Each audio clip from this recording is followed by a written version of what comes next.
What is going on, trainers? Sticks10 here, and today we are jumping back into the Vortex Cup of Pokemon Go in the Silph Arena here. We are going to do some battles here against Dakota, who, if you watched our first video of the Vortex Cup, you just watched us get demolished by his team. Definitely check that out if you haven't already.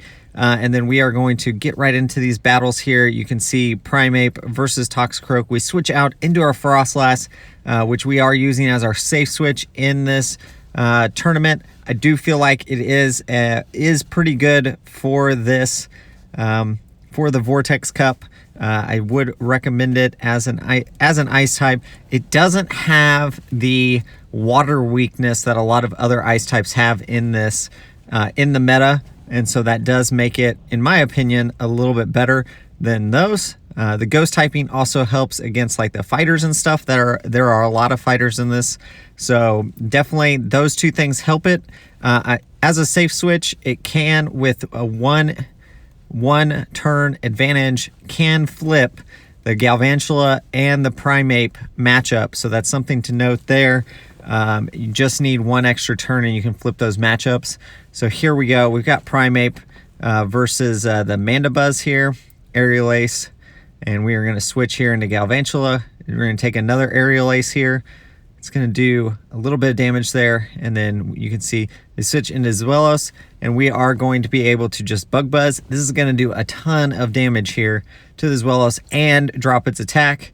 But I think it will, it's going to get to a Body Slam, which is going to KO our Galvantula. So Primeape will come back in, get a couple counters off. Actually, just one counter to KO that Zwelos, and then Mandibuzz comes in and we can throw a Night Slash here. That's going to be GG's for that first game. So there we go. Get out of that game with a victory. Good practice battle there against Dakota, and we're going into the next one here. Toxicroak versus our Galvantula here. We are going to throw a lunge at the first, drop their attack, and that should do... Well, they did actually shield it, so that's good for us. We're going to shield up this Mud Bomb. And then we're going to go through the discharge this time, and that will KO from this range. I'm assuming they're not going to double shield their Toxicroak. Yeah, so there's the Toxicroak down. And then Galvantula comes in. We should be able to get off a... Oh, we're not quite. We CMP tied, and mine's a little bit... too high on the defense there, not enough on the attack. And so Mandibuzz comes in, so we're going to switch, and we are at a slight energy disadvantage there against that Mandibuzz, but we should be okay. We're just going to farm down, and we're going to let them throw again, and then we'll throw our Avalanche here. Avalanche from this range should KO. They do have a shield though, so let's see if he uses it here on the Mandibuzz or if he's going to save it. He does not. Oh, it doesn't quite KO. It's a little bit higher than I thought. Galvantula comes back in. We're going to throw our next Avalanche, and that's going to be GG's. I guess there wasn't much of a chance there for him to win that one. So here we go. He switches Toxicroak into my Gastrodon, which is not good. We're going to shield this Mud Bomb up. I didn't necessarily have to. I could have taken that. But it does leave us... We know we have Galvantula, and then in comes Mandibuzz. So we're going to throw a Body Slam here. Get a little bit of damage. Yeah, that very little damage. And then we're going to switch into Celio. We also have Froslass in the back still. So we will not use a shield on this Celio. I want to get back shield advantage here, and so we are going to throw the Aurora Beam. Oh, he double shields, and then in comes Galvantula, and then we're going to Body Slam Galvantula, and we're going to allow this move to come through. It should be to a discharge here. We're going to allow it to come through because I want to save that shield for the Froslass. Froslass, that is one thing, you guys, if you guys haven't used it before, definitely it is very, it's kind of frail, so you do have to make sure you preserve shields on it. You see, that's basically what we're doing. We're in a really good position now. We shield up this foul play, And he does have quite a bit of energy, so he might have another foul play already loaded. We were able to sneak a fast move in there, though, between the two charge moves. So, and then we should be able to just avalanche here, and that is going to be GG's for that. And so we do get our revenge on Dakota here. Very well played. And after the fact, he did realize he needs to make some changes to his team, and that's why we practice, guys. Find somebody you can practice with, and then you can learn from, and that is very helpful here. We're going up against Rob here from Go Stadium. Found him on there.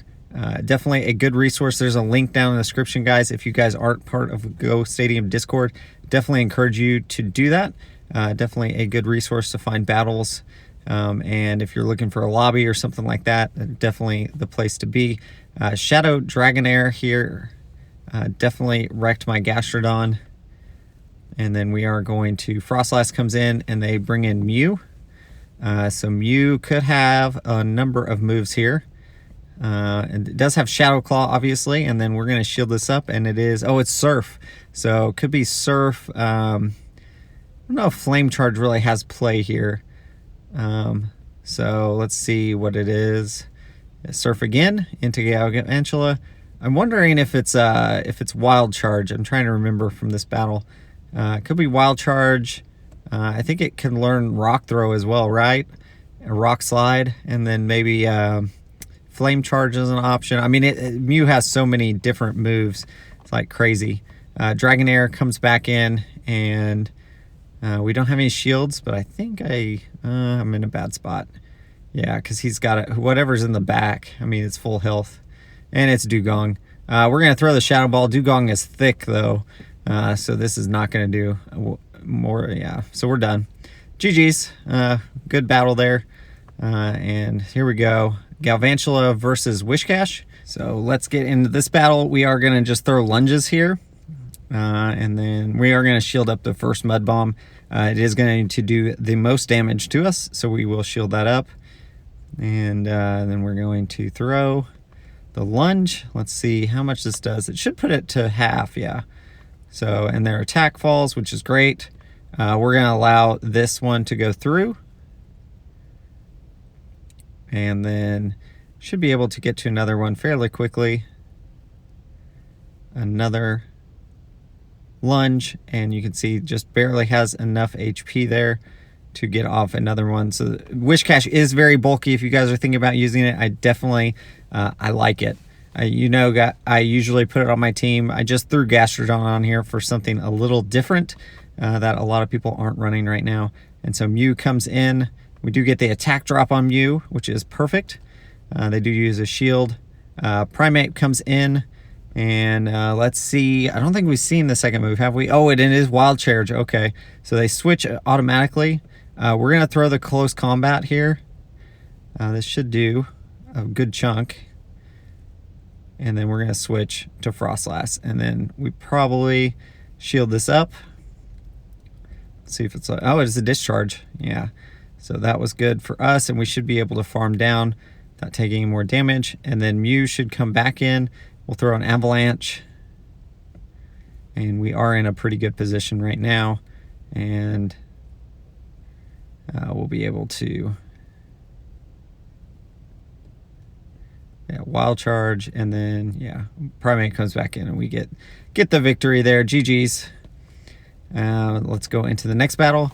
So we have Zwelos versus Pelipper. The first time we're featuring Pelipper for this team. We immediately switch to Froslass, and they stay in. And we're going to throw Avalanche here. I'm going to shield this up because that was quite a bit. Might be bait. Yeah, they did bait me, but that's okay. They had a ton of energy on that thing. I couldn't risk it. Obviously, Body Slam would be resisted. Actually, it'd be double resisted. Or is it triple resisted? Because of the iced. I think it's just double. I'm always confused on that. I don't know. It's really resisted by Froslass, though, because of the ghost type. Honestly, if it was a main series game, it'd be immune to it. So, yeah. we have that. Anyways, so going back to this, we're going, Pelipper here is just going to shield up this Blizzard, because that was a lot of energy on that Wish Cache. And then they do get to a Mud Bomb. And then we're going to not shield a Mud Bomb, because we don't have any shields left. And then we have a lot of energy now on our Pelipper here, and they bring out Vortex again, and we are going to throw the Water Ball or Weather Ball, and we get the shield with that, so then we can go for the Hurricane. I wasn't sure if Weather Ball would KO from this range. I didn't want to keep taking body slams from that Zwillos. I wanted to get into the next Pokemon. So Hurricane it is, and then we have Mew, and we know it has Surf, and we know it has Wild Charge, so I'm in a pretty good position here, and we're going to lunge here in a second. Yeah, so they did Wild Charge, which means this lunge is going to just decimate this Mew. So that's going to be GG's. Yep, GG. So there you guys go. My team right now for the Vortex Cup. Hopefully you enjoyed that. If you did, I want to thank my Patreon supporters as always. I do appreciate you guys, and I will definitely leave a like, leave a comment if you guys haven't already. And as always, guys, keep on battling.